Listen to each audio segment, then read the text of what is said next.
Gauri Suryavanshi. S मराठीमध्ये आपलं स्वागत. वळूया आजच्या बातमीकडे.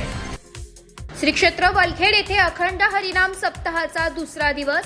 भारतीय आत्मोन्नती आणि विश्वशांती सद्गुरू सेवा मंडळ आणि समस्त ग्रामस्थ यांच्या विद्यमाने अखंड हरिनाम सप्ताहास सुरुवात झाली आहे. येथे सालबद्धप्रमाणे सुरू झालेल्या या रामनवमी ते हनुमान जयंती या काळामध्ये होत असलेल्या अखंड हरिनाम सप्ताहामध्ये दुसऱ्या दिवशीचे हरिकीर्तन हरिभक्त परायण निवृत्ती महाराज रायते खडक माळेगाव यांनी रामनामाचा महिमा आपल्या रसाळवाणीने त्यांनी रामनामाचे महत्त्व पटवून देऊन हरिकीर्तन केले. त्यांचे समस्त ग्रामस्थांच्या वतीने आभार मानण्यात आले.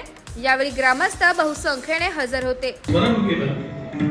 तर आपली या संसार बंधनातून सुटका होईल आणि म्हणून प्रत्येकाने राम आणि कृष्ण ही दोन अक्षरांचा जप करावा असा आग्रह मौली याबद्दल करतात.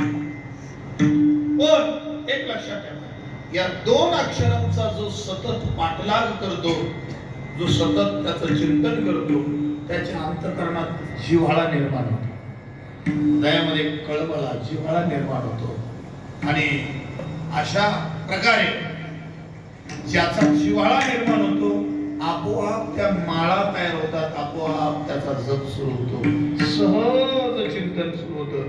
एस मराठी न्यूज साठी प्रतिनिधी नारायण राजगुरू, दिंडोरी, वलखेड. अशाच नवीन ताज्या घडामोडी जाणून घेण्यासाठी आमच्या एस मराठी न्यूज चॅनलला लाईक करा, शेअर करा, सबस्क्राईब करा आणि बेल आयकॉनला क्लिक करायला विसरू नका.